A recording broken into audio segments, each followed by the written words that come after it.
आर्द्रता यानी ह्यूमिडिटी और मेघ यानी क्लाउड्स के बारे में आज की इस कक्षा में हम चर्चा करेंगे। आर्द्रता को जब हम परिभाषित करते हैं तो आर्द्रता के बारे में ये बात आती है कि आर्द्रता है क्या।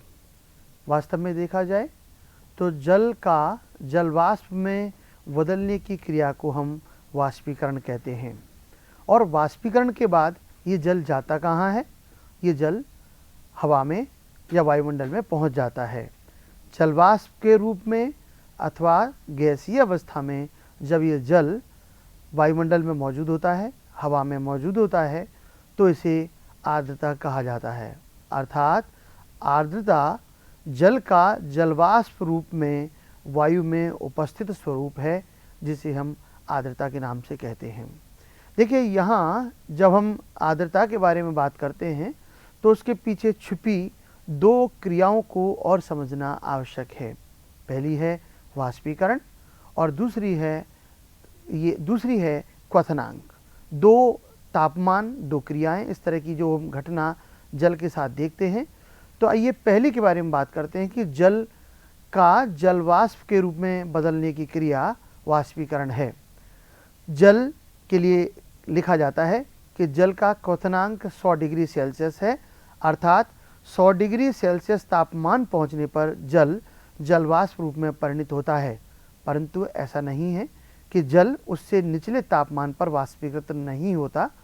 वास्तव में वायुमंडलीय वाष्पीकरण की क्रिया तो कमोवेश सभी तापमान पर चलती रहती है, चाहे वह 4 डिग्री सेल्सियस हो, चाहे वह 10 डिग्री सेल्सियस हो। और इसका उत्तम उदाहरण है कि जब हम घरों में कपड़े धोते हैं और कपड़े धोकर उन्हें सुखा देते हैं। आइए देखिए, 3 मौसम के बारे में बात करते हैं।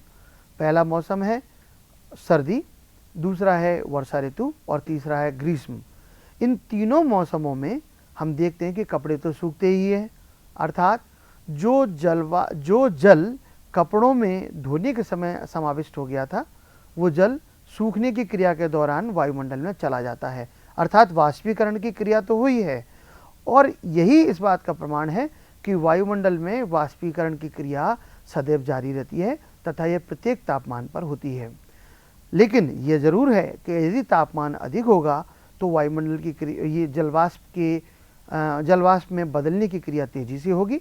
अर्थात जल तेजी से वाष्पीकृत होगा, और जब तापमान कम होगा तो जलवाष्प में बदलने की क्रिया धीमी हो जाती है।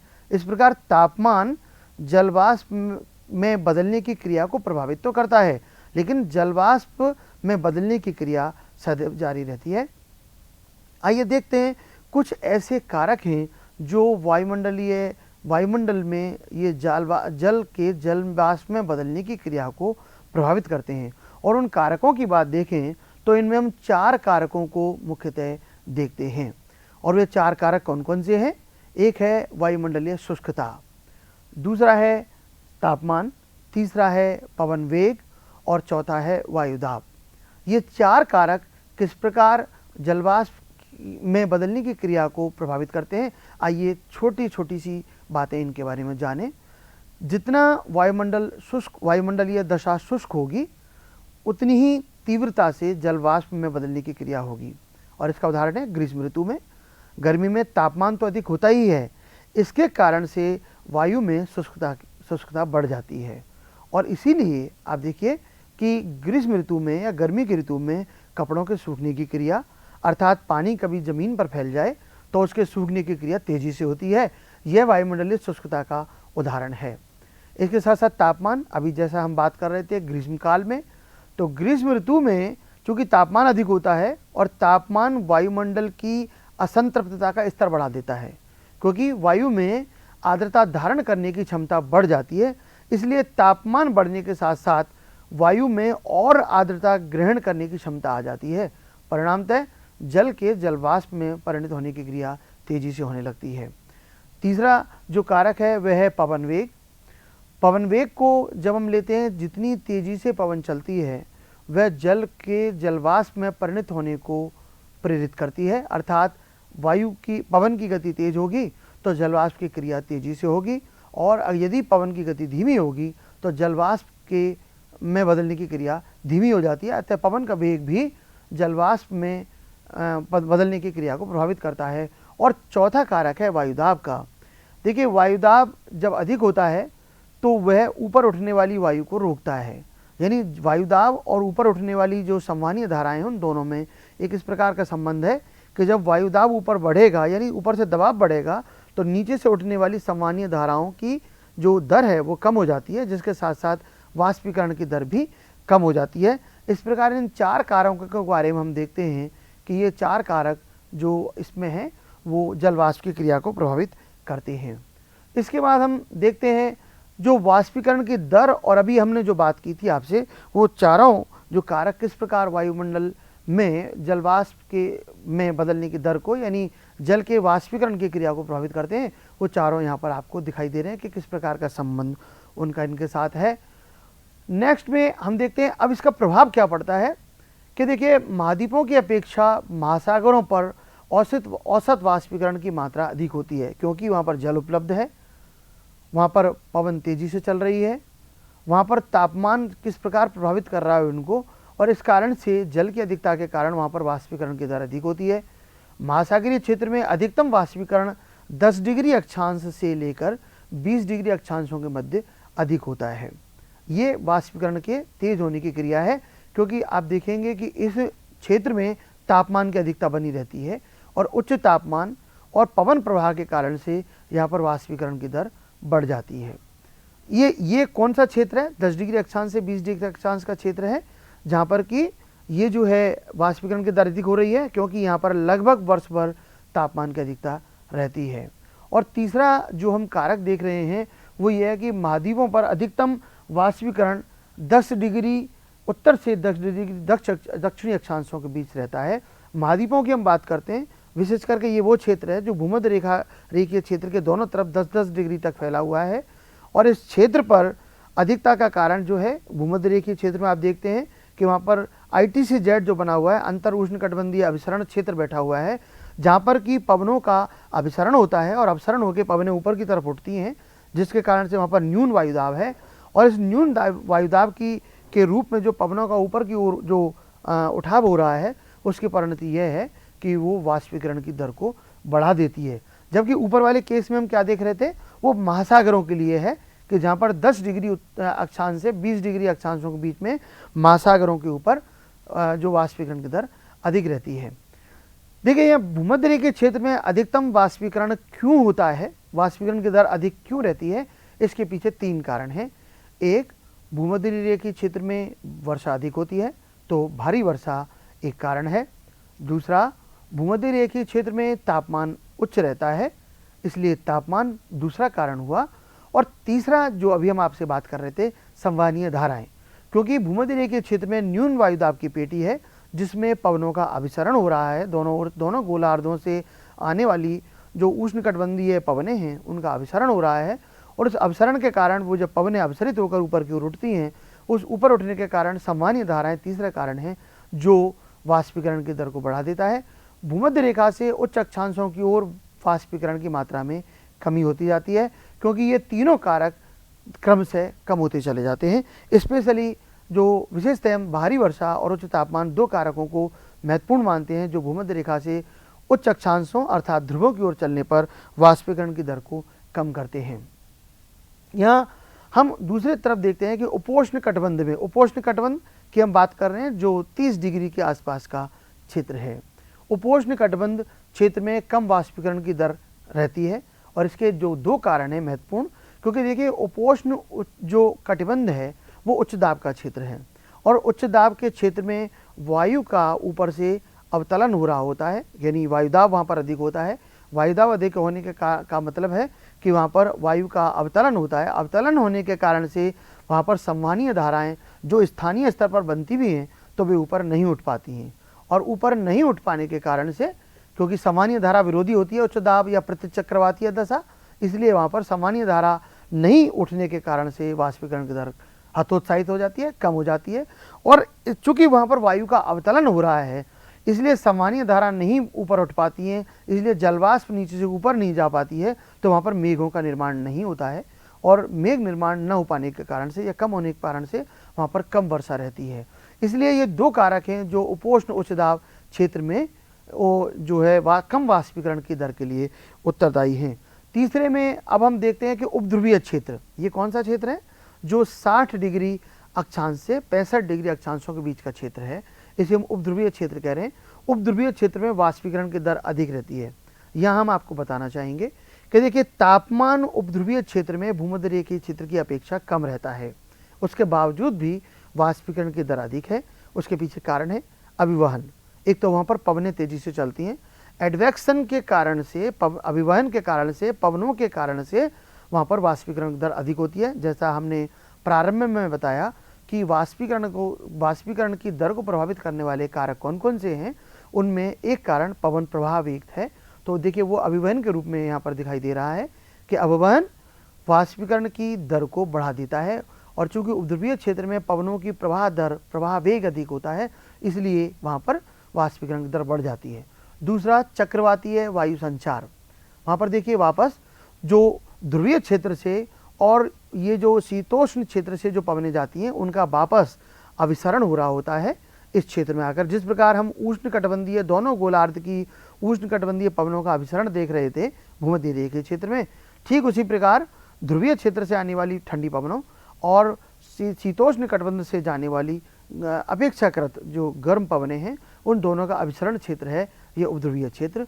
और दोनों पवनों का अभिसरण होने के कारण से यहाँ पर चक्रवातीय दशा उत्पन्न होती है, अर्थात वायु का ऊपर की ओर संचार होने लगता है, ऊर्ध्वाधर संचार होने लगता है, और इस उठाव की क्रिया के कारण से वहाँ पर वाष्पीकरण की दर बढ़ जाती है।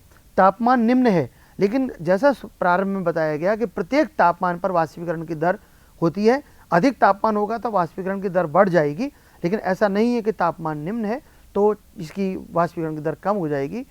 तो ये रहता है, वाष्पीकरण की दर कम है निम्न तापमान के कारण से, लेकिन फिर भी और दो जो कारक हैं अभिवहन और चक्रवातीय वायु संचार, ये वाष्पीकरण की दर को बढ़ा देते हैं। और जो प्रतिचक्रवातीय संचार है, इसमें जो बात की गई है, इसमें जो ध्रुवीय क्षेत्र में कम वाष्पीकरण की दर की बात करेंगे तो वहाँ पर दो कारण आएंगे, एक है निम्न तापमान और प्रतिचक्रवातीय वायु संचार।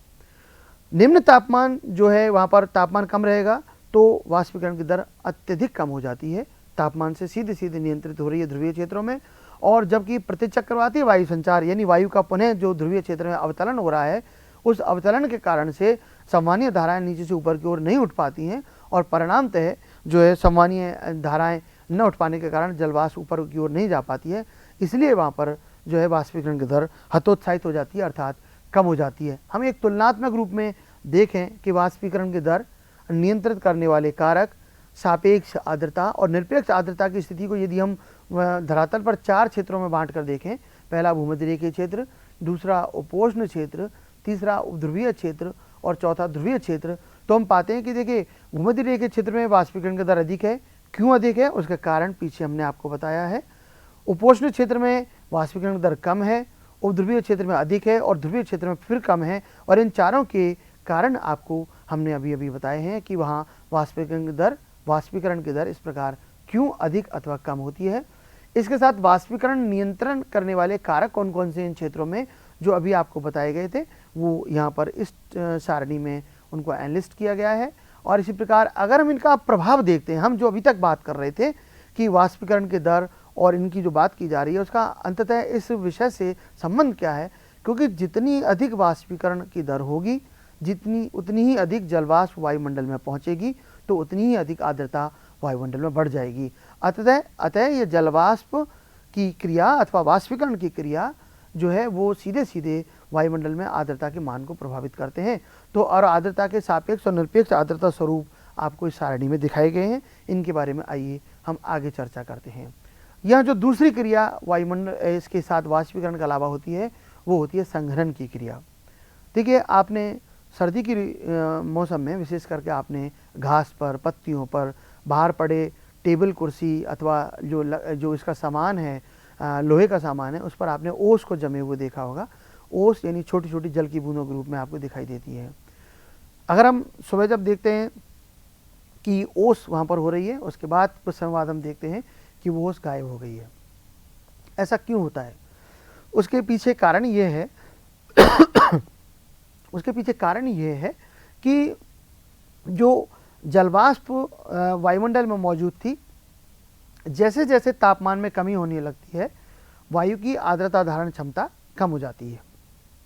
और वायु की आर्द्रता धारण क्षमता कम होने के कारण से जो वायु जिस आर्द्रता के मान को, जिस जलवाष्प के मान को अपने आप में शामिल करके नहीं रख पाती है, उसको वो निकाल देती है और वो निकली हुई जलवाष्प जल की बूंदों के रूप में, ओस के रूप में संघनित हो जाती है। अर्थात संघनन वो क्रिया है जो जलवाष्प के जस्ट विपरीत है, उसके ठीक उल्टी है। अर्थात जल के वाष्प में बदलने की क्रिया वाष्पीकरण है, और इसी प्रकार जलवाष्प का जल में वापस परिणत होने की क्रिया संघनन है। तो ये दोनों क्रियाएं वायुमंडलीय आर्द्रता को सीधे सीधे प्रभावित करती हैं। जब संघनन ज़्यादा तेजी से होगा तो वायुमंडल में आर्द्रता का मान कम होने लगेगा। इसलिए हम अगर दिन और रात के समय की यदि तुलना करते हैं तो दिन और रात के समय में दिन में आर्द्रता का मान अधिक होता है और रात के समय आर्द्रता घट जाती है। लेकिन ये हमेशा के लिए सही नहीं है।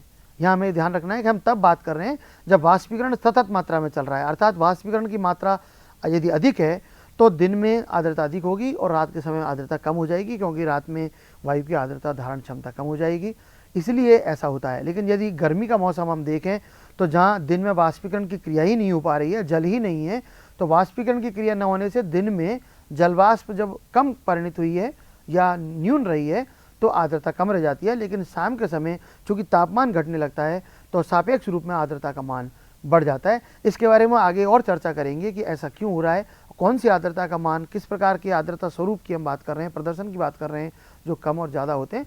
पर हम ये माने, अगर एक मोटे तौर पर अगर हम माने तो हम ये देखते हैं कि दिन में वायुमंडल में आर्द्रता का मान कम और रात्रि समय वायुमंडल में आर्द्रता का मान अधिक होता है। देखिए यहाँ संघनन की क्रिया की जो हम बात कर रहे थे कि संघनन कब प्रारंभ होगा, क्या वाष्पीकरण जैसे प्रत्येक तापमान पर चलता रहता है, वाष्पीकरण की क्रिया प्रत्येक तापमान पर होती रहती है, ठीक उसी प्रकार क्या संघनन की क्रिया भी प्रत्येक तापमान पर होती है? नहीं, ऐसा नहीं होता है। देखिए संघनन की क्रिया का तापमान से संबंध है, लेकिन तापमान से प्रत्यक्षतः संघनन की क्रिया संबंधित नहीं है। वास्तव में तापमान वायु की आर्द्रता धारण क्षमता को प्रभावित करता है। अर्थात तापमान कम होता है तो वायु की आर्द्रता धारण क्षमता यानी जलवाष्प को अपने आप में समाहित रखने की क्षमता कम हो जाती है। इसके ठीक विपरीत जब तापमान बढ़ने लगता है तो वायु की आर्द्रता धारण क्षमता बढ़ जाती है, अर्थात वायु का प्रसार हो जाता है। उसके अंतर आणविक प्रसार होने के कारण अंतर आणविक स्पेस यानी स्थान बढ़ जाता है, जिसमें अधिक मात्रा में जलवाष्प वो समाहित रख सकता है। इस तरह तापमान से वायु की आर्द्रता धारण करने की क्षमता प्रभावित होती है। अब देखिए यहाँ जब आर्द्रता धारण क्षमता बढ़ेगी तो अधिक जलवाष्प को समाहित कर पाती है वायु, अर्थात जलवाष्प के यानी वाष्पीकरण की क्रिया बढ़ जाएगी। और जब वायु की आर्द्रता धारण करने की क्षमता कम हो जाएगी तो वो कम जलवाष्प को ही समाहित रख पाती है, इसलिए जल के जलवाष्प में परिणत होने की क्रिया धीमी हो जाती है। तो ये तापमान से संबंधित है, वायु की आर्द्रता धारण करने की क्षमता। अब देखिए जब तक वायु खुद जितनी क्षमता रखती है उतनी जलवाष्प नहीं ग्रहण कर लेती है तब तक संघनन की क्रिया प्रारंभ नहीं होती है। संघनन की क्रिया केवल तब प्रारंभ होती है जबकि वायु स्वयं संतृप्त हो चुकी होती है, यानी जितनी उसकी आर्द्रता धारण क्षमता है उतनी यदि वायु में आर्द्रता आ जाती है, जलवाष्प आ जाती है, तो उसके अतिरिक्त जितनी अब और जलवाष्प आएगी उसको वायु पर धारण नहीं कर पाती है, बल्कि उसको वो संघनन के रूप में निकालती रहती है और वो जल की बूंदों के रूप में अपन जिनकी बात कर रहे थे उस रूप में वो आ जाती हैं। तो संघनन की क्रिया सदैव तब प्रारंभ होती है जब वायु स्वयं संतृप्त हो जाती है। वायु के संतृप्त होने के बाद ही संघनन प्रारंभ होता है। तो हम जब बात कर रहे थे संघनन के बारे में, तो संघनन एक ऐसी क्रिया है जो वायु की आर्द्रता को प्रभावित करती है सीधे सीधे, यानी आर्द्रता अगर बढ़ रही है तो इसका मतलब है कि वायु संतृप्त नहीं है, और वायु यदि आर्द्रता यदि कम हो रही है तो उसके पीछे एक कारण संघनन की क्रिया हो सकती है। संघनन क्रिया से पहले वायु ओसांक बिंदु तापमान को प्राप्त होती है, और ओसांक बिंदु तापमान क्या है? ड्यू पॉइंट जिसे हम कहते हैं।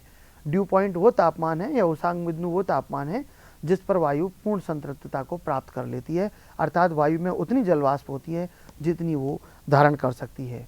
संघनन की क्रिया केवल ओसांक बिंदु पर ही प्रारंभ होती है, क्योंकि ये भी आपको बताया कि जब तक वायु संतृप्त नहीं होती तब तक संघनन की क्रिया प्रारंभ नहीं होती। हम ये कह सकते हैं कि ओसांग बिंदु प्राप्त होने के उपरांत ही वायु में संघनन की क्रिया प्रारंभ होती है। ओसांग बिंदु के बारे में अभी हमने बात की कि ये पूर्ण संतृप्तता का तापमान स्तर है वायु का, और ओसांग बिंदु का संबंध किसी निश्चित तापमान से नहीं होता है, क्योंकि वायु जिस भी तापमान पर संतृप्त हो जाए, क्योंकि तापमान यदि कम होगा तो वायु अपनी संतृप्तता के स्तर को पहले प्राप्त कर लेगी, और यदि तापमान अधिक होगा तो वायु का संतृप्तता स्तर बढ़ जाएगा। इसलिए ये दोनों को मिला जुला स्वरूप है। इसलिए हम किसी निश्चित तापमान पर ये नहीं कह सकते कि वायु का जो जैसे क्वथनांक के लिए हम 100 डिग्री सेल्सियस कह देते हैं, इस प्रकार जो इसका ड्यू पॉइंट है, ओसांग बिंदु है, उसके लिए निश्चित कोई तापमान नहीं कहा जा सकता। ये वायु की आर्द्रता धारण क्षमता से निर्धारित होता है। और इस ओसांग बिंदु के उपरांत में जो बात आती है कि यदि ये ओसांग बिंदु यदि 0 डिग्री सेल्सियस से नीचे चला जाए तो जो फिर जल की बूंदें हैं वो जल रूप में ना आकर बल्कि बर्फ रूप में जमने लगती हैं, जिसे हम पाला कहते हैं या फ्रॉस्ट होता है। राजस्थान के लिए ये एक सामान्य सी बात है, विशेष करके जो पश्चिमी राजस्थान है वहाँ शीत ऋतु में पाला पड़ता है, जिससे फसल को नुकसान होता है। तो ये पाला यानी जल रूप में ना होकर, ओस जो है जल रूप में ना होकर बर्फ के छोटी छोटी बूंदों के रूप में या कणों के रूप में होती है, जिसे हम पाला कह रहे हैं।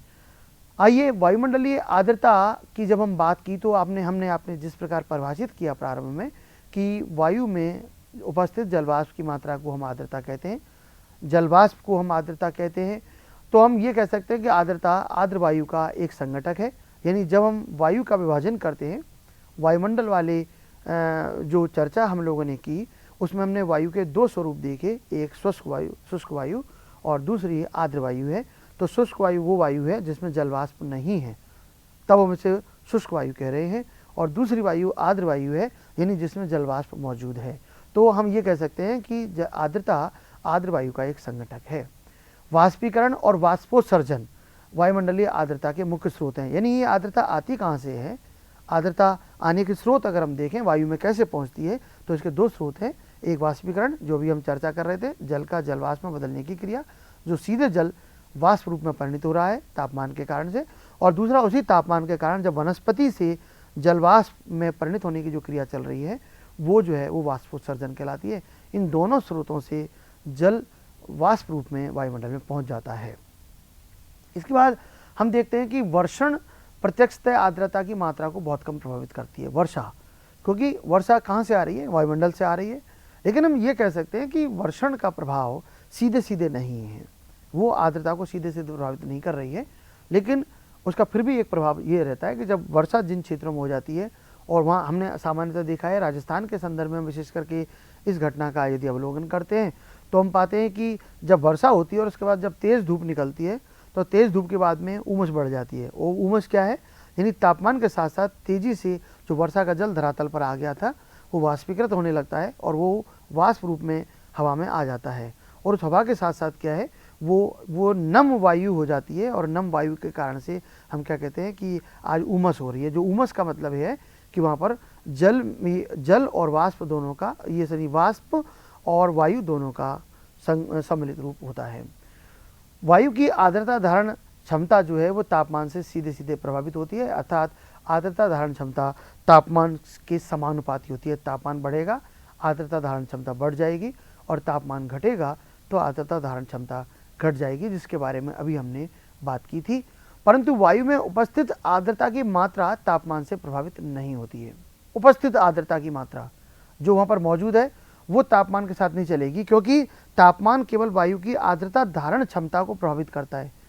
फिर वायु में यदि उसकी क्षमता बढ़ जाती है तो वायु और जलवाष्प को अपने आप में समाहित करने की क्षमता आ जाने के कारण से वाष्पीकरण की दर को बढ़ा देगी। ये ठीक उसी प्रकार जैसे हम कभी चाय पी रहे हो कप में, तो अगर हमारे मुंह में पहले से चाय भरी है तो हम कप चाय हमारे मुंह के पास ले जाएं, लेकिन हम और चाय को अंदर नहीं ले जाते, पानी को अंदर नहीं ले जाते। लेकिन यदि मुंह खाली हो और फिर यदि हम उसे शोषित करते हैं तो हमारे खींचने के साथ साथ चाय या पानी मुंह में चला जाता है। ठीक उसी प्रकार वायु का रूप है। वायु में जब उसकी क्षमता आ जाती है तो ये एक बल के रूप में काम करती है आर्द्रता धारण क्षमता बढ़ने के कारण से। तो उसके कारण से क्या होता है कि वो और जलवाष्प को लेने की शक्ति रखती है, और उस शक्ति के कारण से वाष्पीकरण दर बढ़ जाती है। जब उसकी क्षमता कम हो जाती है तो वो उतना जलवाष्प नहीं रख पाने की स्थिति में आती है, तो वो फिर मना करती रहती है कि अब और धारण वो नहीं करेगी, इसलिए वो जो जलवाष्प में बदलने की क्रिया है उसको प्रतिकूल प्रभावित कर देती है, हतोत्साहित करती है और वाष्पीकरण की दर धीमी हो जाती है। लेकिन तापमान से सीधे आर्द्रता का उतना संबंध हम नहीं स्थापित कर पाते हैं। यह देखिए, जलवाष्प अवरक्त लाल विकिरणों का अवशोषण एवं पुनः विकिरण करती है। यही विकिरण उपग्रहों के संवेदकों यानी सेंसर्स जो सैटेलाइट्स में लगे होते हैं उनके द्वारा लाल कलर में रिकॉर्ड कर लिए जाते हैं, और इसके कारण से लाल कलर का होने के कारण से आपको हम जब कभी उपग्रह चित्र देखते हैं तो उसमें लाल लाल रंग जहाँ आ रहा होता है वहाँ वो जलवाष्प की उपस्थिति को दर्शाता है। आइए देखते हैं हम यहाँ कुछ तापमान और उस पर आर्द्रता धारण करने की क्षमता का एक अवलोकन करते हैं। देखिए, यहाँ जो हरे रंग की पट्टी आप देख रहे हैं, एक स्तंभ देख रहे हैं, कॉलम देख रहे हैं, उसमें तापमान डिग्री सेल्सियस में लिखा है, और उसके ठीक जो बाईं ओर है उसमें सफ़ेद रंग के जो स्तंभ है उसमें आर्द्रता धारण करने की क्षमता लिखी हुई है कि किस तापमान पर वायु कितनी आर्द्रता रख सकती है। देखिए, 0 डिग्री सेल्सियस पर 3.84 ग्राम प्रति किलोग्राम शुष्क वायु की आर्द्रता धारण क्षमता होती है। इस प्रकार हम इस सारणी में यदि देखें तो जैसे जैसे तापमान में वृद्धि होती जा रही है वैसे वैसे वो उसकी आर्द्रता धारण क्षमता में भी वृद्धि होती जा रही है।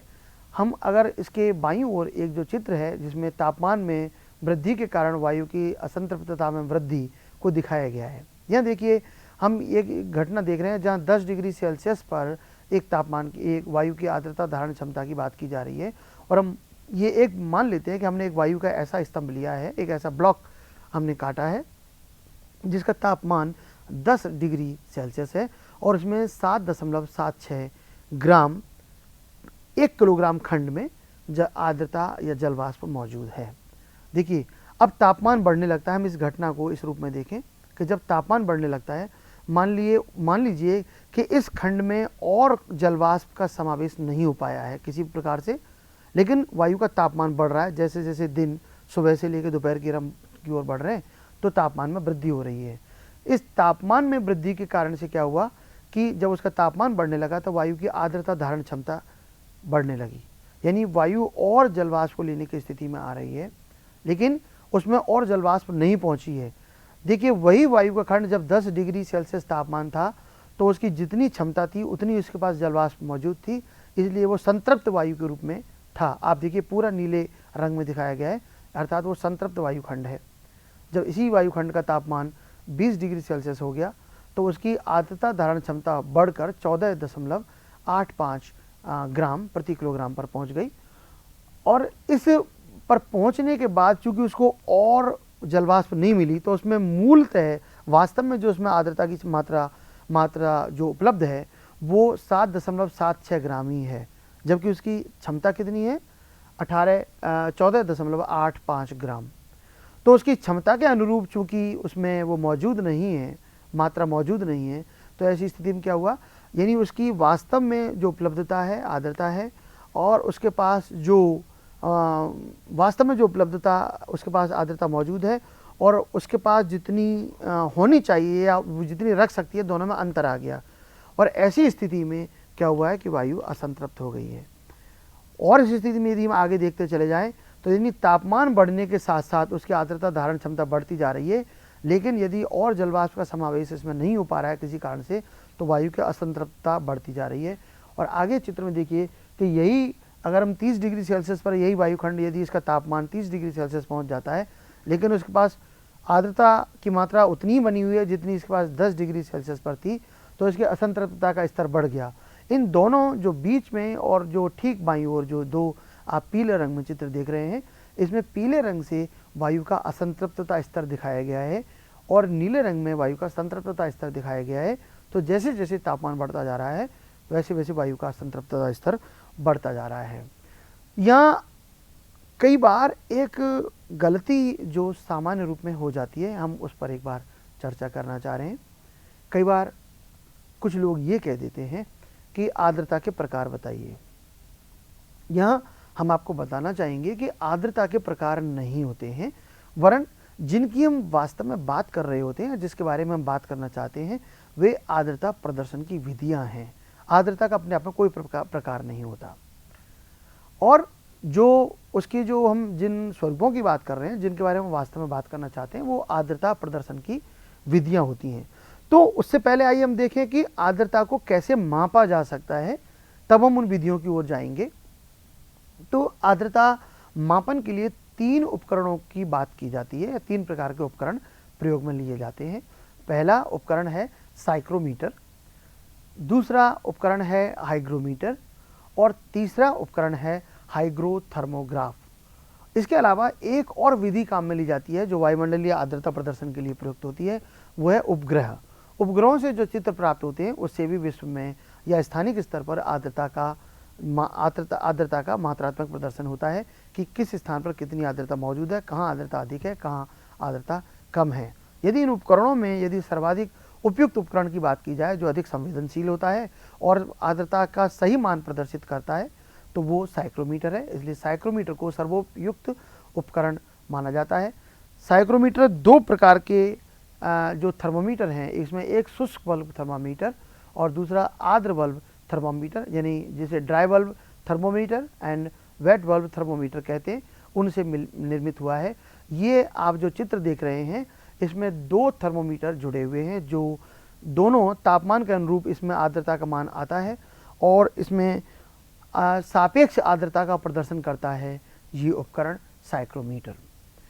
देखिए, शुष्क बल्ब तापमान आर्द्र बल्ब तापमान से सदैव कम या हद से हद यदि जाएगा तो उसके बराबर हो पाता है। कभी भी शुष्क बल्ब तापमान आर्द्र बल्ब तापमान से अधिक नहीं हो पाता है। प्रतियोगी परीक्षाओं में कई बार ये प्रश्न पूछा गया है कि साइक्रोमीटर के संदर्भ में तापमान की दृष्टि से कौन सा कथन सत्य है। तो यहाँ आपको ये ध्यान रखना चाहिए कि शुष्क बल्ब का तापमान जो रिकॉर्ड हो सकता है, जिसके अधिक जो कि इसमें रिकॉर्ड किया जा सकता है, वो अधिकतम क्या होगा, आर्द्र बल्ब तापमान के बराबर हो सकता है। पर कभी भी शुष्क बल्ब तापमान की रीडिंग जो है, उसका प्रेक्षण जो है, वो आर्द्र बल्ब तापमान से अधिक नहीं जाता है।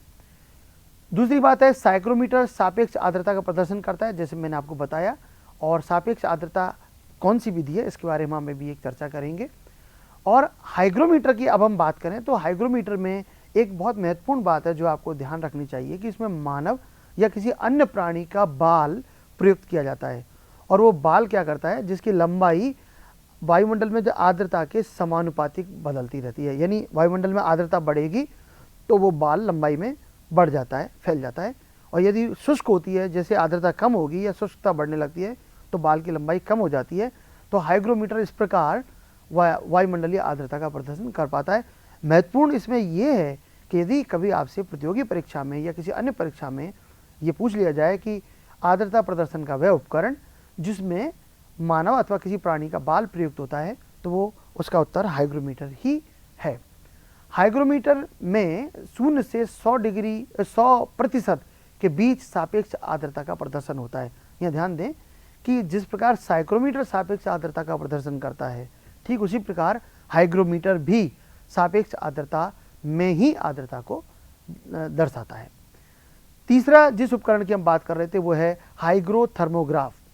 हाइग्रोथर्मोग्राफ जैसा नाम से लग रहा है, हाइग्रो यानी ये जल से संबंध रख रहा है, और थर्मोग्राफ, थर्मो यानी तापमान से संबंध रख रहा है, और ग्राफ यानी उनका ग्राफिक या रेखिक प्रदर्शन कर रहा है। इस प्रकार हाइग्रोथर्मोग्राफ उपकरण द्वारा तापमान और आर्द्रता का दोनों का अलग अलग प्रदर्शन किया जाता है, ताकि हम ये देख सकें कि तापमान और आर्द्रता में क्या संबंध है। और ये हाइग्रोथर्मोग्राफ में भी सापेक्ष आर्द्रता ही दर्शाई जाती है।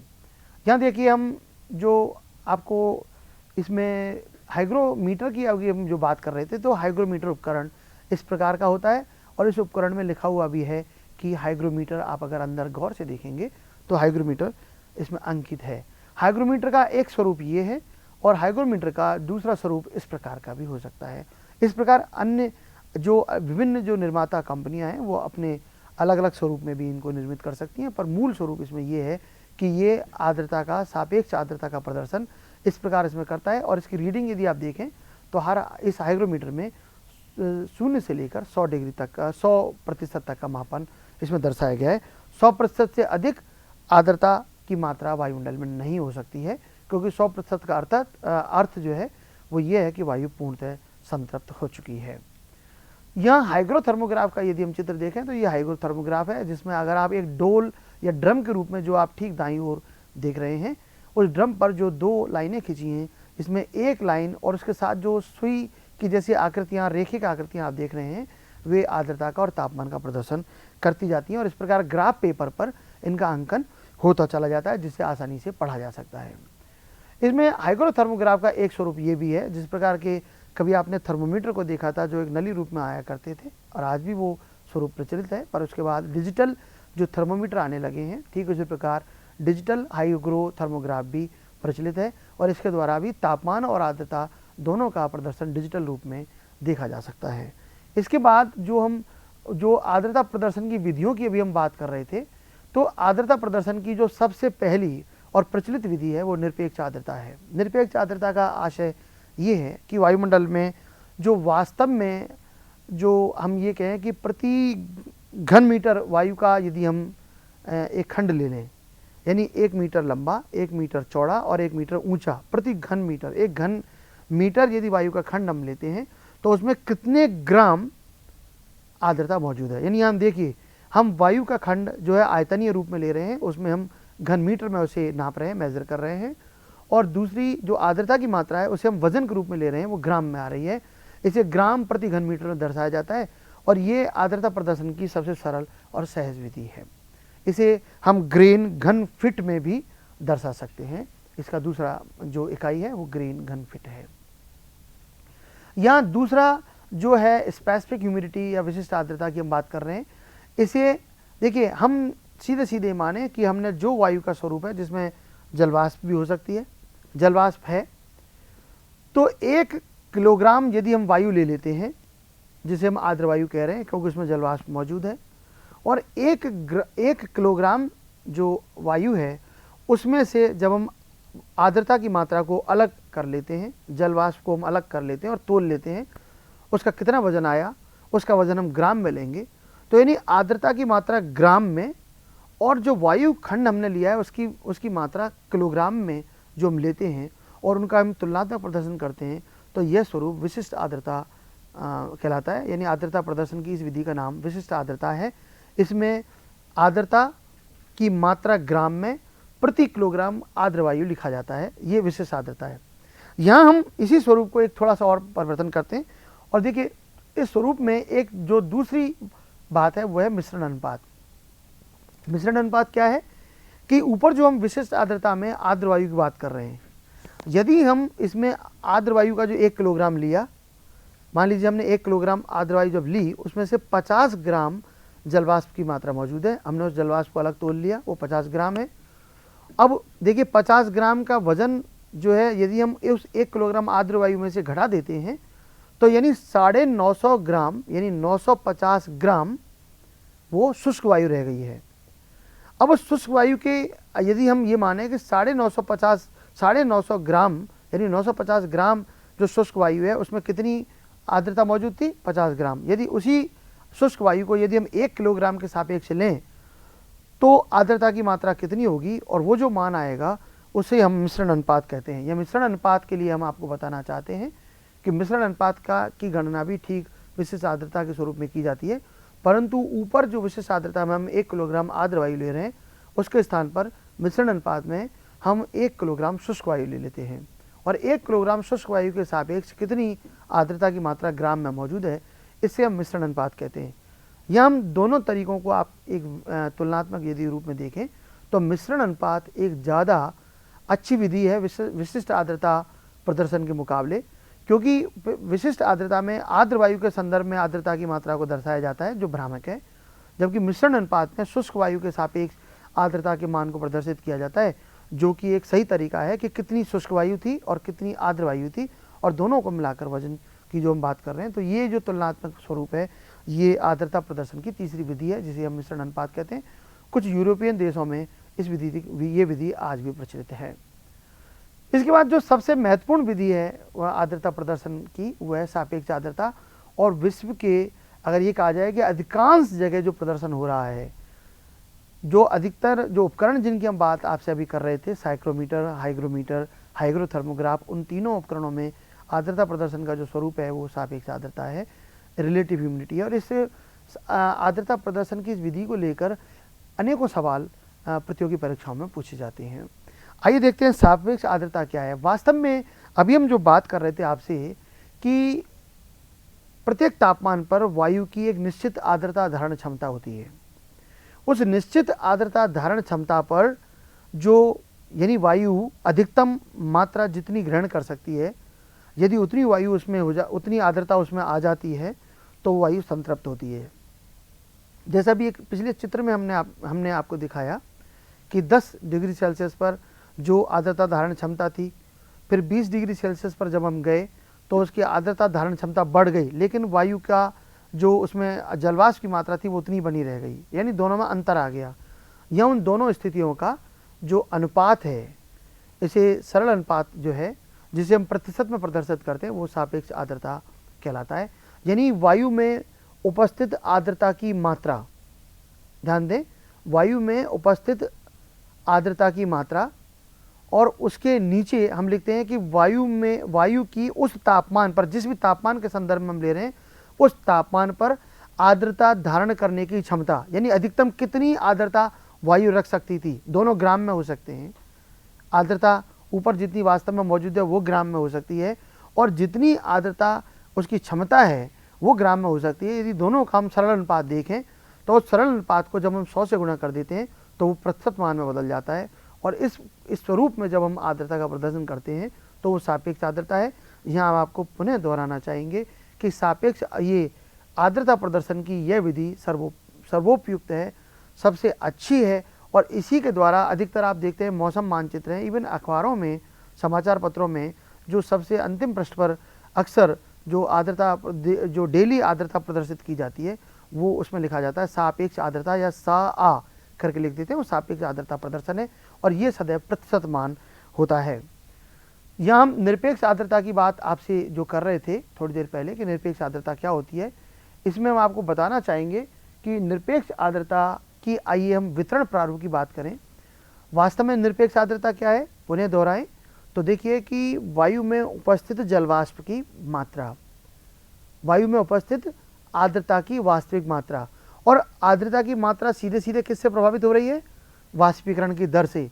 तो पिछली इसी जब आपने इस चर्चा के दौरान, अभी हमने थोड़ी देर पहले जो आपसे बात की थी कि वाष्पीकरण की दर कहाँ ज़्यादा है कहाँ कम है, तो उसको यदि हम रिकॉल करें, उसे हम ध्यान करें, तो हमें निरपेक्ष आर्द्रता वितरण समझ में आता है।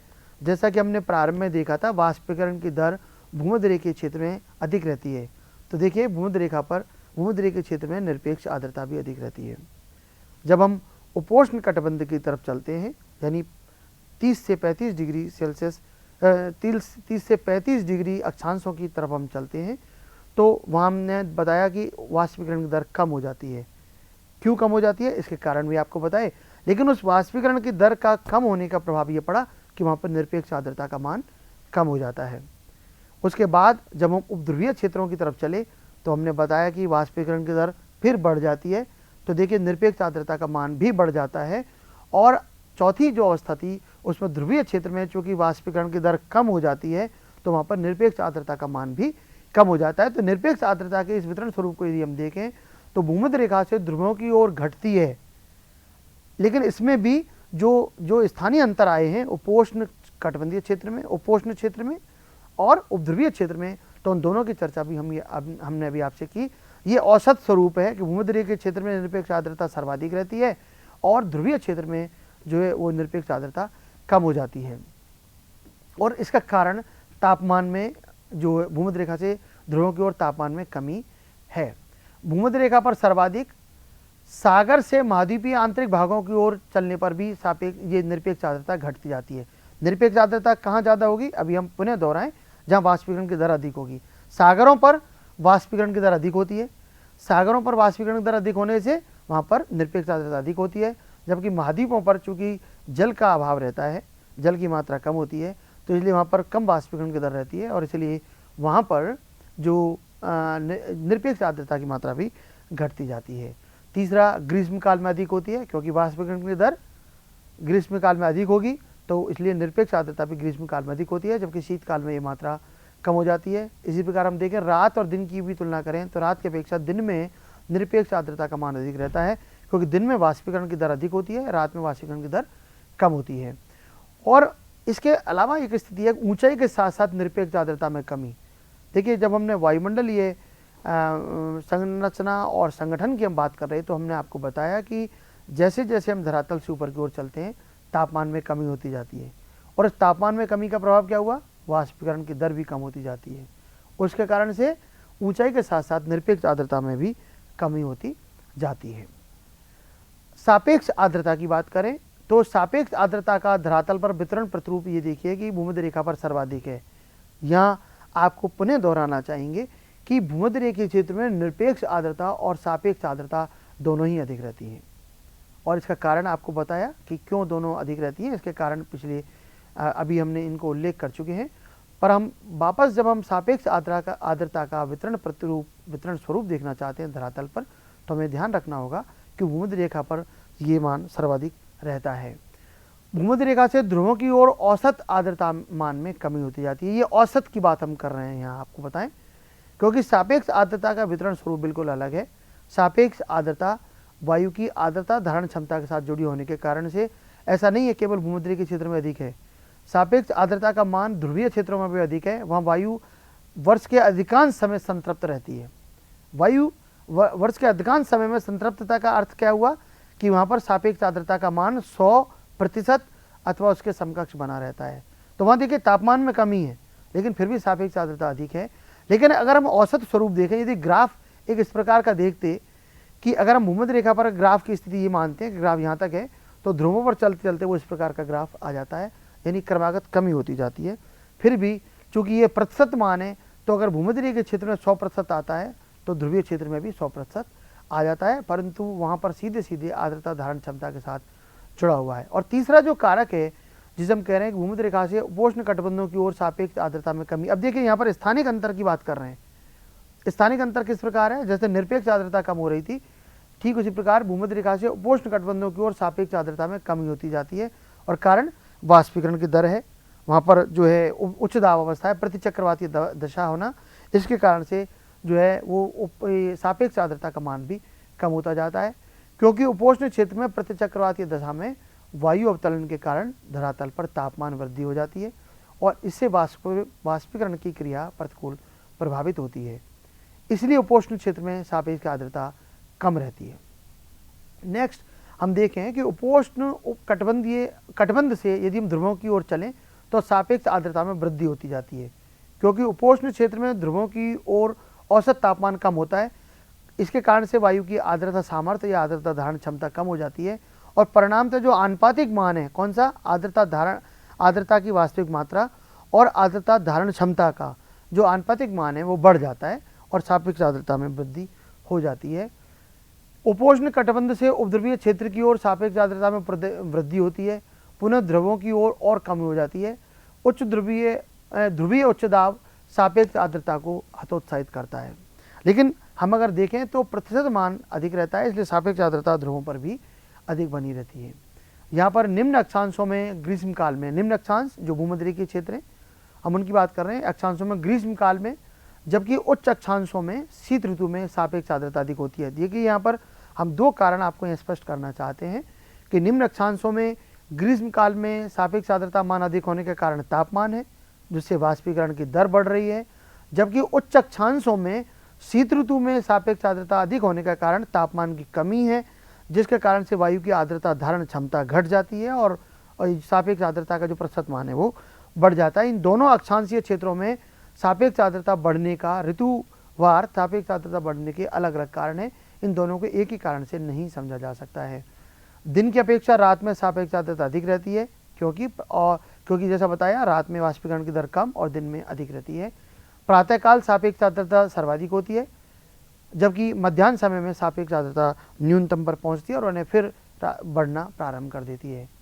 तीसरा जो हम बात कर रहे थे विशिष्ट आर्द्रता के बारे में, इसकी हमने आपको अभी परिभाषित भी किया, और पुनः एक बार देखते हैं कि आर्द्र वायु के 1 किलोग्राम भार में उपस्थित जलवाष्प की मात्रा, जिसे हम ग्राम में प्रदर्शित करते हैं, वो विशिष्ट आर्द्रता है। आर्द्र वायु में उपस्थित जलवाष्प की मात्रा यानी आर्द्र वायु बटे आर्द्र वायु का भार, यानी इन दोनों की हम तुलना करते हैं तो ये विशिष्ट आर्द्रता का प्रदर्शन है। और इसी प्रकार हम मिश्रण अनुपात के बारे में भी आपसे अभी बात कर चुके हैं कि ये शुष्क वायु के संदर्भ में जो वायु में उपस्थित जलवाष्प की मात्रा है या आर्द्रता की मात्रा है उसकी बात की जाती है इसमें, इस प्रदर्शन स्वरूप में, और इसको इस प्रकार प्रदर्शित किया जाता है। यहाँ हमने जो 4 स्वरूप आपसे बात किए हैं वो आर्द्रता प्रदर्शन की विधियों के बारे में बात किए हैं।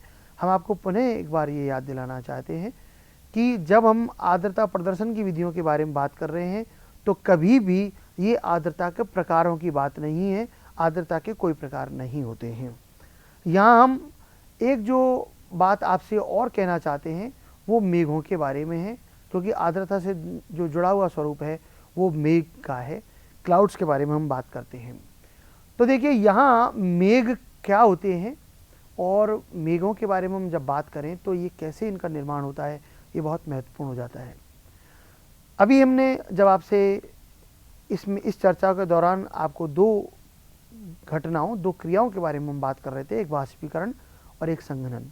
देखिए वाष्पीकरण द्वारा धरातल का जल वायु में पहुंचता है और जब वायु की आर्द्रता धारण क्षमता के बराबर जब जलवाष्प की मात्रा वायु में मौजूद हो जाती है, उपस्थित हो जाती है, तो उसके बाद भी जब वाष्पीकरण की क्रिया जारी रहती है तो वो अतिरिक्त जलवाष्प संघनित होने लगती है, अर्थात वो जल में परिणत होने लगती है।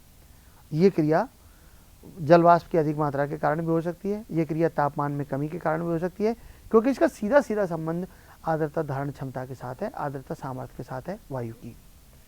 तो जब वायु संतृप्तता को प्राप्त करती है तो देखिए पहली पंक्ति में ये बात दिखाई गई है कि वायु जब संतृप्तता के स्तर को प्राप्त कर लेती है तो संघनन की क्रिया प्रारंभ हो जाती है।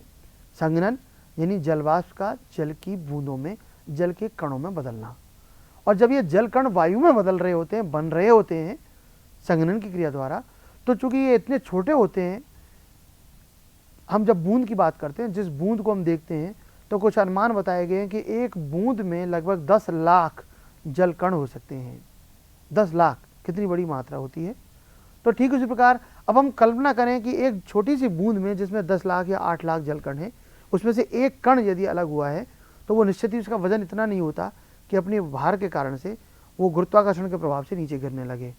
वायु चूँकि उसके नीचे जो वायु जो बैठी है उसका अपने आप में उसका घनत्व है और उस घनत्व के कारण से वो जल कण ऊपर तैरने लगता है। इस प्रकार जब वायु की ऊपरी परतों में संघनन की क्रिया के परिणाम स्वरूप जब जल के सूक्ष्म कण बनने लगते हैं तो वे सूक्ष्म कण ऊपर हवा में तैरने लगते हैं और वे आपस में जुड़ने भी लगते हैं।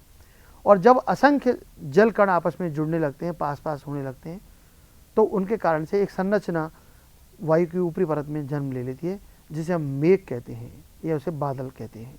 बादलों के अनेक रूप, अनेक उनकी प्रकृति, अनेक उनकी आकृतियाँ, अनेक उनके रंग आप देखते हैं, उनकी ऊंचाई भी अलग अलग होती है।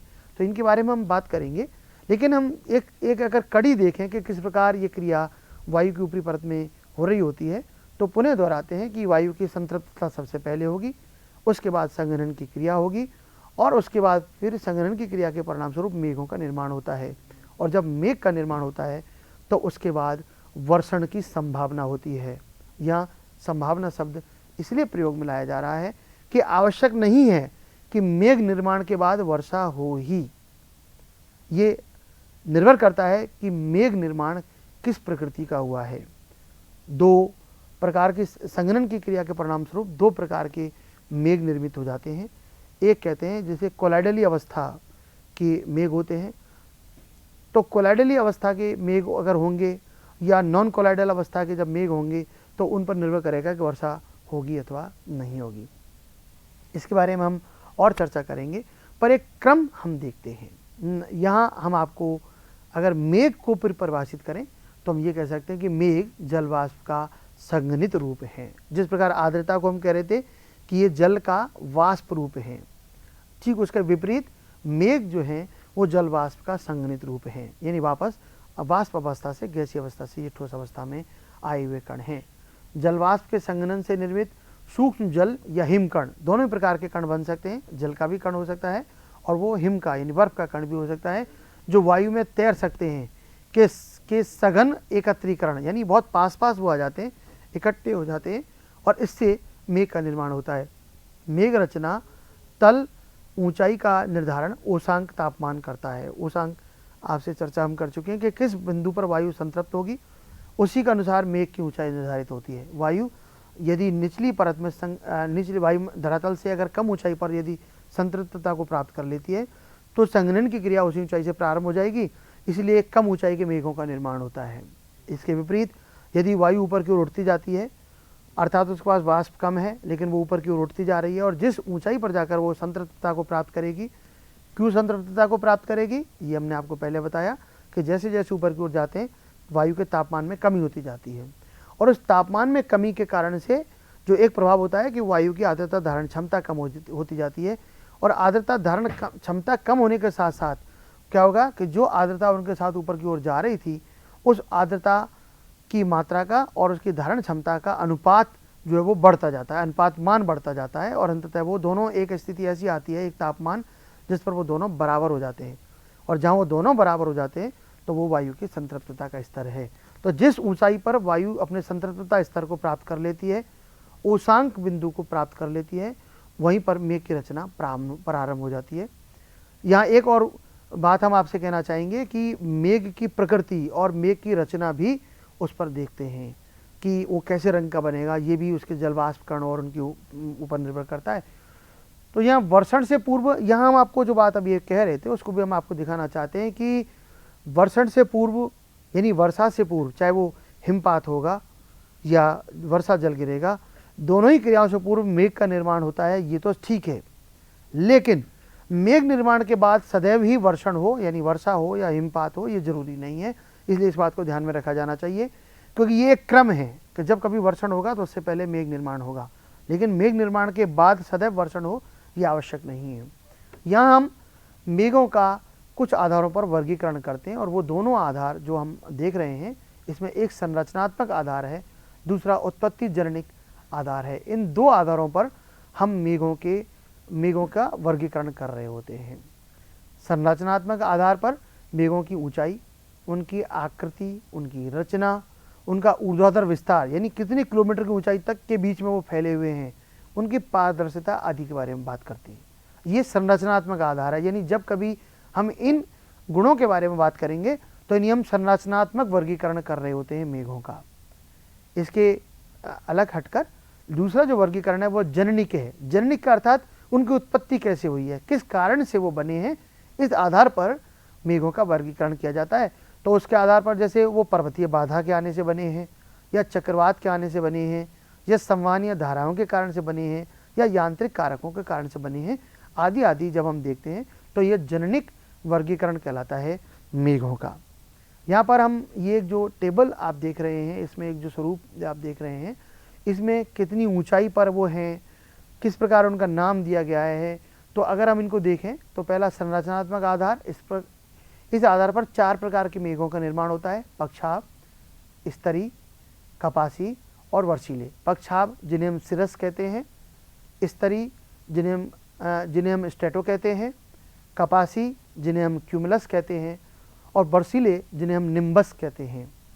इसी प्रकार यदि हम उत्पत्ति या जननिक आधार पर देखें तो हम 4 प्रकार की जो अभी हम कारक देख रहे थे कि पर्वतीय बाधा है, अथवा संवहनीय धारा है, अथवा चक्रवात है, अथवा यांत्रिक कारक है, इसी प्रकार मेघों का वर्गीकरण भी किया जाता है।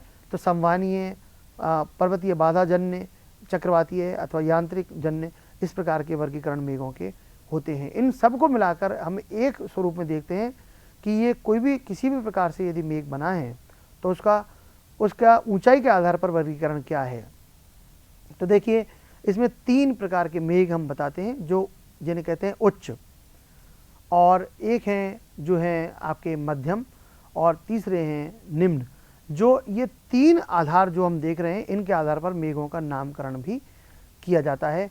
इसमें पक्षाभ जो मेघ होते हैं वे पंखनुमा होते हैं। जब कभी आकाश साफ हो, आप कभी ऊपर की ओर देखें, कई बार आपको छितरे हुए पंख की आकृति के, पक्षियों के पंख की आकृति के मेघ आपको दिखाई देते हैं, ये पक्षाभ मेघ कहलाते हैं। इसके बाद उनसे थोड़ा सघन मेघ जब बनते हैं ऊपर की ओर ही, वो अधिकतर ये मेघ बहुत ऊंचाई पर नहीं बनते बल्कि मध्यम ऊंचाई पर होते हैं, जिसे हम कहेंगे कि ये लगभग 7 किलोमीटर के आसपास के मेघ हैं, जो धरातल से लगभग 7 से 10 किलोमीटर के आसपास में बनेंगे, तो ये स्तरीय मेघ कहलाते हैं। और ये जो है ये चादर की तरह होते हैं, जैसे चादर ओढ़ते हैं हम लोग, ठीक इस प्रकार की एक सतत रचना होती है। क्योंकि पहली जैसे पंखनुमा हम देख रहे थे वो छितरी हुई होती है, दूसरी ये चादर के रूप में है, चादर के रूप में, अर्थात वो एक सतत रचना है, उसको स्तरीय मेघ कहते हैं। और तीसरे जो निचले ऊंचाई के, जिसे हम बात कर रहे थे, तीसरी जो है कपासी घुंघराले, वर्षा ऋतु में अक्सर करके आप इस मेघ की रचना देखते हैं, जो काफ़ी घुंघराले बाल जिस तरह होते हैं उसी प्रकार की रचना इन मेघों की होती है। काफ़ी इसमें रचनाएं दिखाई देती हैं और काफ़ी मोटे बड़े, कई बार गहरे काले रंग के, कई बार गहरे भूरे रंग की रचनाएं हो जाती हैं। इन मेघों के बारे में हम जो बात करते हैं वो इस प्रकार है। देखिए, रंग आधारित जब वर्गीकरण किया गया मेघों के गुणधर्म, देखिए सामान्य गुणधर्म, रंग आधारित मेघ यदि हम देखें तो देखिए पक्षाभ सफ़ेद रंग के होते हैं, स्तरी जो है वो हल्का रंग, परंतु सूर्य किरणों के कोण के अनुरूप रंग का परिवर्तन होता रहता है इन मेघों का। और तीसरा जो कपासी है, ये गहरा भूरे रंग के या काले रंग के मेघ होते हैं। ये रंग आधारित पहचान यदि हम करें मेघों की तो इस प्रकार होती है। इसके बाद धरातल से ऊंचाई के आधार पर हम देखें तो सबसे ऊपर पक्षाभ मेघ होते हैं, मध्यम ऊंचाई पर स्तरीय मेघ होते हैं, और धरातल के निकट जो मेघ बनते हैं, जो कई बार हम देखें हैं पहाड़ियों पर मेघ बन गए हैं, हम पहाड़ी पर देख रहे हैं कि एक पहाड़ी ऊपर रह गई है, पहाड़ी का शिखर, जबकि मेघ उसके नीचे चल रहा है, इस प्रकार के मेघ कपासी मेघ होते हैं। तो वो धरातल के समीप वाले मेघ होते हैं। इस प्रकार मेघों का अगला जो गुणधर्म है वो देखिए कि उनकी मेघ जिनका ऊर्ध्वाधर विस्तार होता है, यानी जो ऊंचाई में बड़े होते हैं। हम कभी देखें पक्षाभ हम बात कर रहे थे ऊपर ही ऊपर दिखाई दे जाते हैं, लेकिन ये जो कपासी और कपासी वर्सीले एवं पायरो कपासी, जिनको पायरोक्यूमुलस मेघ भी कहते हैं, ये 3 प्रकार के मेघ ऐसे होते हैं जिनका ऊर्ध्वाधर विस्तार बहुत अधिक होता है।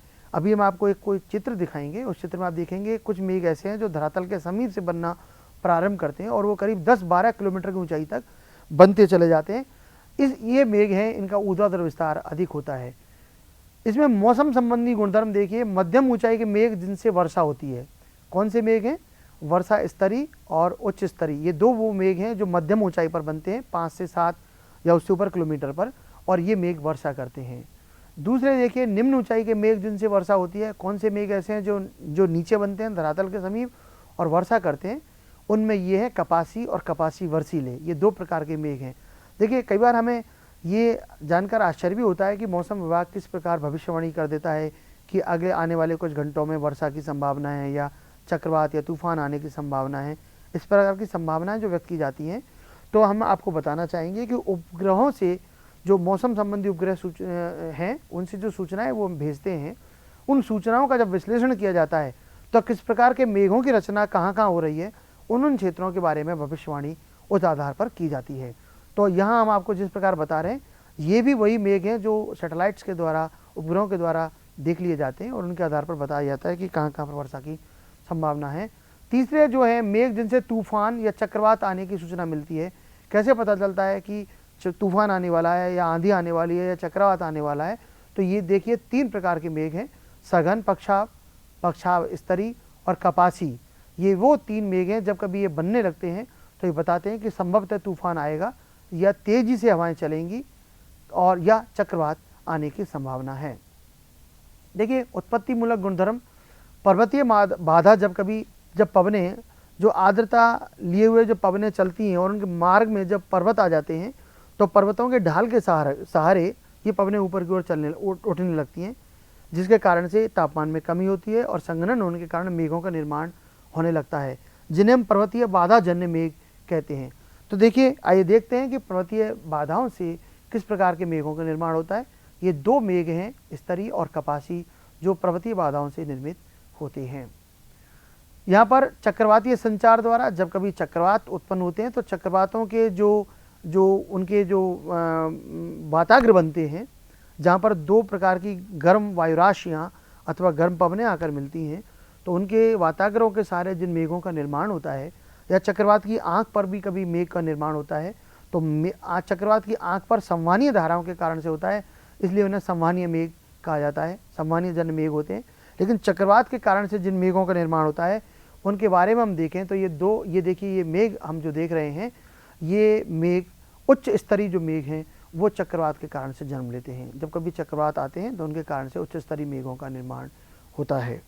इसके अलावा हम जो देखें कि वायुराशियों के अवसरण से निर्मित मेघ, अभी हम जब आपसे बात कर रहे थे कि जहाँ ठंडी और गर्म वायुराशियाँ आकर मिलती हैं, तो वो ठंडी और गर्म वायुराशियाँ जो हैं वहाँ वाताग्र बनते हैं, और वाताग्रों के सारे जिन मेघों का निर्माण होता है वो स्तरीय मेघ होते हैं। स्ट्रेटो क्लाउड्स का फॉर्मेशन या निर्माण हो रहा होता है। देखिए, यह मौसम विज्ञान में जब हम मेघों की और इनकी बात हम कर रहे हैं तो कितना वैज्ञानिक दृष्टिकोण है इनके बारे में, कितना वैज्ञानिक विश्लेषण है कि किस मेघ का निर्माण कौन सी दशा में होता है, किन मेघों से किस प्रकार के मौसम की सूचना मिलती है, ये विश्लेषित की जा सकती हैं। यहाँ पर हम आपको बताना चाहेंगे कि यांत्रिक विक्षोभ द्वारा निर्मित मेघ, कई बार इस बात को लेकर भ्रम होता है कि यांत्रिक विक्षोभ क्या होते हैं। तो हम आपको यहाँ बताएं कि जब कभी ठंडी और गर्म पवनें एक दूसरे की ओर प्रवाहित होती हैं, ठीक एक दूसरे के विपरीत चल रही होती हैं, तो ऐसी स्थिति में जब ठंडी और गर्म पवनों का जब अभिसरण होता है तो देखिए, गर्म वायु, गर्म पवन गर्म होने के कारण हल्की होती है और ऊपर की ओर उठती जाती है। इसके विपरीत ठंडी वायु भारी होने के कारण नीचे बैठती है और वो इस प्रकार का क्रम बना लेती है। तो गर्म वायु जब आर्द्र होती है तो वो ऊपर की ओर उठेगी, तो उस ऊपर की ओर उठने के कारण से क्या होता है कि वहाँ पर मेघों का निर्माण होने लगता है। ये यांत्रिक अवरोध है, इसमें न पर्वतीय बाधा थी, न संवहन था, न चक्रवात था, लेकिन उसके बावजूद भी मेघ का निर्माण हो रहा है। तो इस कारण से जो यांत्रिक अवरोध आ जाते हैं, तो उसके कारण से जो मेघ का निर्माण हुआ है उन्हें यांत्रिक अवरोध निर्मित मेघ कहते हैं। और देखते हैं इसमें यांत्रिक अवरोध के कारण से दो प्रकार के मेघों का निर्माण होता है, एक स्तरीय और दूसरा स्तर कपासी। ये मेघ यांत्रिक अवरोधों के कारण बनते हैं। यहाँ पर हम आपको एक और संवहनीय कारक है, संवहनीय धाराओं से निर्मित मेघ। संवहनीय धाराएं क्या होती हैं? जब वायु दो अलग अलग दिशाओं से आने वाली पवनें अभिसरित होती हैं तो उनके कारण से संवहनीय धाराओं का जन्म होता है। अर्थात चक्रवात की जो आंख होती है, चक्रवात का जो केंद्र होता है, वहाँ पर जो संवहनीय धाराएं जन्म लेती हैं तापमान के कारण से, न्यून वायुदाब के कारण से, तो संवहनीय धाराएं यानी वायु का ऊपर की ओर उत्थान। तो जब संवहनीय धाराएं जब ऊपर की ओर उठती हैं तो उनके साथ आर्द्रता ऊपर जाती है और वहाँ पर संघनन की क्रिया के परिणाम स्वरूप जब मेघ निर्माण होने लगता है तो उनसे जो मेघ बनते हैं वो कपासी होते हैं, जो वर्षा करते हैं। वर्षा कपासी जब कभी मेघ होता है तो वर्षा के लिए जाना जाता है। तो संवहनीय जहाँ जहाँ धाराएँ उठती हैं वहाँ आप देखिए, समुद्र के तटीय भागों में हम जो बम्बई है, मद्रास है, जो चेन्नई है, इसी प्रकार कलकत्ता है, इन क्षेत्रों में हम देखते हैं कि वहाँ पर शाम के समय वर्षा होती है, 3-4 बजे करीब अक्सर बरसात होती है। उसका कारण क्या है? क्योंकि वो तटीय भाग हैं, वहाँ पर संवहनीय धाराओं के कारण से आर्द्रता ऊपर की ओर जाती है, संघनन की क्रिया के कारण मेघ बनते हैं और अंततः वर्षा हो जाती है। तो वहाँ किस प्रकार के मेघों का निर्माण होता है? वे कपासी मेघ होते हैं जो वर्षा करते हैं। मेघों के गुणधर्म यदि हम देखें कि कुछ मेघ ऐसे होते हैं जो अलग अलग ऊंचाई पर बनते हैं, इसलिए उनके नाम अलग अलग हैं, लेकिन वास्तव में वो एक ही प्रकार के मेघ हैं। मध्यम ऊंचाई के मेघ जिनसे वर्षा होती है, वर्षा स्तरीय और उच्च स्तरीय। निम्न ऊंचाई के मेघ जिनसे वर्षा होती है, कपासी और कपासी वर्षीले। तूफान या चक्रवात आने की सूचना मिलती है, सघन पक्षाव, पक्षाव स्तरीय एवं कपासी। इसी प्रकार मेघों के गुणधर्म अगर हम देखें कि पर्वतीय बाधाओं से निर्मित, अभी हमने इनके बारे में आपसे बात की थी, यहाँ हम उनकी बात कर रहे हैं कि जो ऊंचाई के आधार पर जिनका अलग अलग नाम है। देखिए, पक्षाव स्तरीय वही मेघ यदि 6 से 10 किलोमीटर की ऊंचाई के बीच बनता है तो पक्षाव स्तरीय कहलाता है, जबकि वो मेघ 2 से 6 किलोमीटर की ऊंचाई के बीच में बनेगा तो उच्च स्तरीय कहलाएगा, और यदि 2 किलोमीटर अथवा उससे कम ऊंचाई पर बन जाता है तो स्तरीय मेघ बन जाता है। इसी प्रकार 7 से 10 किलोमीटर की ऊंचाई पर बनने वाला मेघ पक्षाव है। 3 से 8 किलोमीटर की ऊंचाई के बीच में बनने वाला मेघ उच्च कपासी है, और यदि 3 अथवा उससे कम ऊंचाई पर यदि मेघ का निर्माण होता है तो वही मेघ कपासी मेघ के नाम से जाना जाता है। यहाँ देखिए, हम आपको मेघों के कुछ चित्र आपको दिखा रहे हैं। अभी हमने आपसे बात की तो ठीक आपके दाईं ओर जो मेघ बने हुए हैं, देखिए जिनका ऊर्ध्वाधर विस्तार काफ़ी हुआ है, ये वो मेघ हैं जिनके बारे में हम आपसे बात कर रहे थे, कपासी अथवा कपासी वर्षीले मेघ। सबसे ऊपर आप छितरे हुए रूप में कुछ मेघ देख रहे हैं जो पंखनुमा आकृति में दिख रहे हैं, वे पक्षाव मेघ हैं। और इसके नीचे जो आप देख रहे हैं वो मध्यम ऊंचाई के मेघ हैं। इसी प्रकार के हम मेघों के चित्र कुछ और भी रूप में देख सकते हैं। कई बार इस प्रकार की रचनाएं भी हमें आकाश में, आसमान में दिखाई देती हैं। एक और चित्र जिसमें हम देख रहे हैं कि कपासी वर्षीले मेघ का किस प्रकार विस्तार हो रहा है, सामान्यतः बादल किस प्रकार के दिखाई देते हैं, तो तो हमें कुछ कुछ आकृतियाँ, कुछ कुछ स्वरूप इनसे मिलते हुए नज़र आते हैं।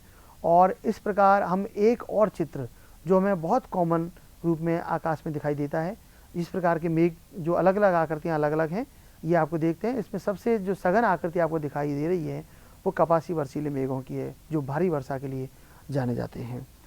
इस प्रकार मेघों की अलग अलग आकृतियों के कारण हम उनकी पहचान और उनका नामकरण करते हैं। आइए, ये मेघ और इनके बारे में बात की है। संभवतः लगता है कि जब कभी अब हम आकाश की ओर निहारेंगे तो हमें मेघों के बारे में कुछ न कुछ जानकारी लगेगा कि शायद ये कुछ जाने पहचाने मेघ हैं। यहीं हम आज की इस कक्षा को विराम देते हैं। अगली कक्षा में फिर आपसे मिलेंगे।